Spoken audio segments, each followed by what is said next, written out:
tikim-tikim, pinilit kong gustuhin. Bisyo'y nagsimula na tumalim, kaya ngayon ang hirap tanggalin. Kabilin-bilinan ng lola, huwag nang uminom ng serbesa.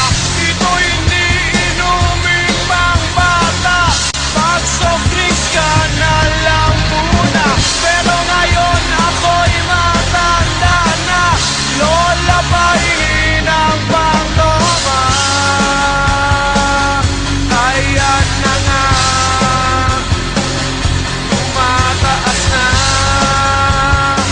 ang amats ko, kasi lakla maghapon magdamag.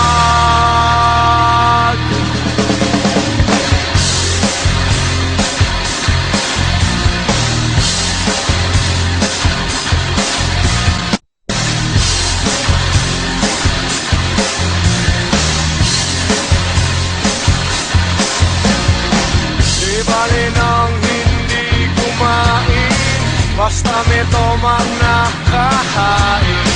Ang sabi ng lasenggo sa amin,